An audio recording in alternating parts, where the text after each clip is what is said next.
Meu Senhor e meu Deus, creio firmemente que estás aqui, que me vês, que me ouves. Adoro-te com profunda reverência. Peço perdão dos meus pecados e graça para fazer com fruto este tempo de oração. Minha Imaculada, São José, meu Pai e Senhor, anjo da minha guarda, intercedei por mim. Estamos mais uma vez a fazer estes 10 minutos de oração com Jesus e, como é também habitual, vamos ler e meditar a passagem do Evangelho desta terça-feira, que é um trecho do Evangelho segundo São Lucas, no capítulo número 4, em que o evangelista nos fala de mais uma das muitas curas que Jesus protagonizou. Diz-nos concretamente o evangelista que Nosso Senhor foi a Cafarnaum, cidade da Galileia, e ali ensinava aos sábados. Espantavam-se da sua doutrina porque falava com autoridade.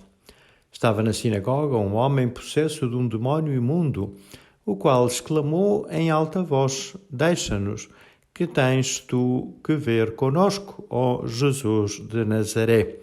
Vieste para nos perder? Sei quem és, o Santo de Deus. Jesus repreendeu, dizendo: Cala-te e sai desse homem. E o demónio, depois de o ter lançado por terra no meio de todos, saiu dele sem lhe fazer nenhum mal. Todos se atemorizaram e falavam uns com os outros, dizendo: Que é isto? Ele manda com autoridade e poder aos espíritos imundos e estes saem. E a sua fama ia-se espalhando por todos os lugares da região. É, portanto, mais uma cura, mais das muitas que Nosso Senhor fez. Neste caso, um homem possesso que tinha um demónio. E este demónio reage de uma forma muito violenta e, se calhar, até poderíamos dizer que aquilo que ele expressa, aquilo que ele afirma, é talvez a pior tentação que se pode ter. Às vezes as piores tentações não são aquelas que nos custam mais, que nos doem mais, nem aquelas em que parece que o demónio tem mais força, mais poder. As piores tentações são aquelas que nos fazem um pior mal. Como também uma pessoa pode ter uma dor muito intensa, e essa dor muito intensa pode ser por uma razão que não é grave, não é? Entalamos o dedo na porta.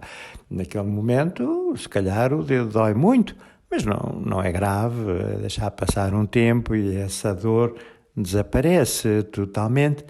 É muito pior uma doença que se calhar não dói, que se calhar até nem se sente nada, mas que é uma doença mortal, porque essa sim pode nos matar, e se não nos dermos conta dela a tempo, pode ser até que depois já não nos consigamos curar.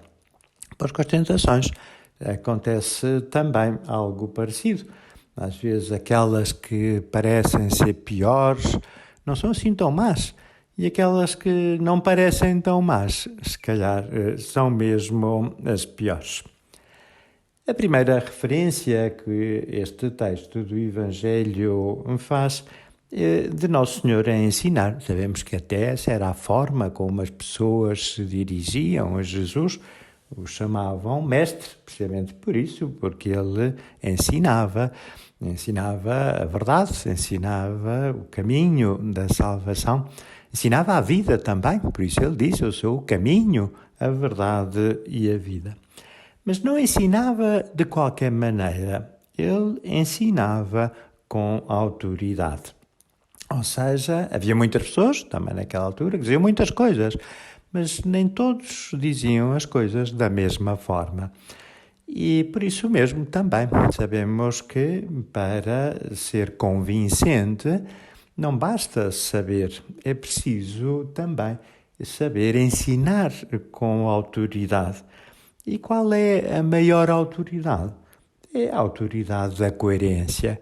Mais do que ensinar com palavras, ensinar com a vida. Mais do que ensinar com aquilo que nós dizemos, ensinar com aquilo que nós fazemos. Claro que às vezes não conseguimos fazer tudo bem, isso não é razão para não explicar aos outros aquilo que também nós gostaríamos de fazer. Mas se deliberadamente exigíssemos aos outros uma coisa contrária àquilo que fazemos, então seríamos uns hipócritas e em vez de ensinar, estaríamos, pelo contrário, a desacreditar a boa doutrina.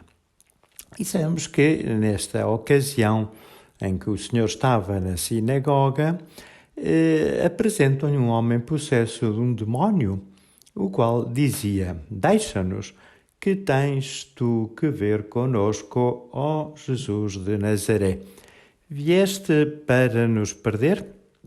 E esta tentação, estas palavras ditas por aquele demónio, são de facto a pior tentação. Porque a pior tentação que nós podemos ter é ter medo a Deus. Pensar que Deus quer o nosso mal, pensar que Deus nos veio estragar a vida, que Deus veio complicar a nossa existência e que por isso somos tanto mais felizes quanto mais longe estivermos de Deus. E há muitas pessoas que pensam assim: para que ir à missa? Ou para que cumprir os mandamentos? Ou para que seguir a igreja que diz que tantas coisas que eu gosto são pecado e não se devem fazer? Não, eu posso ser muito mais feliz prescindindo disso tudo. Para que estar-me a amarrar com essas coisas todas e deixar-me dominar por essas regras e por essas leis? Algumas delas nem os católicos vivem, ou pelo menos alguns não as vivem bem. Vou pôr de lado tudo isso para ser feliz. Então é que eu vou conseguir realizar-me verdadeiramente. Esta é a pior tentação do demónio, porque quando uma pessoa se afasta de Deus, não pode ser feliz. Onde é que há felicidade? Num caminho em que não há verdade, em que não há vida, em que não há amor? Isso não é felicidade nenhuma, isso é uma tristeza, isso é um engano, isso é uma mentira. Não é em vão que Nosso Senhor diz que o demónio é o tentador. Mas há muitas pessoas que fazem da sua vida uma fuga a Deus. Estão sempre a fugir de Deus, estão sempre a tentar evitar encontrar-se com Ele. Estão sempre a impedir que Ele lhes toque no coração. Estão sempre a virar-se de costas para a sua luz, para viver na escuridão do seu pecado, na tristeza da sua solidão. Imaginemos o que é que teria acontecido se o filho pródigo, que vinha roto, que vinha esfomeado, que vinha ferido, desonrado, humilhado, sedento, se aproxima da casa do pai. E o pai, quando o vê, corre para ele. Imaginemos que o filho pródigo pensa: se ele está a correr para mim, se calhar é para me bater, se calhar é para me expulsar, vou, mas é fugir.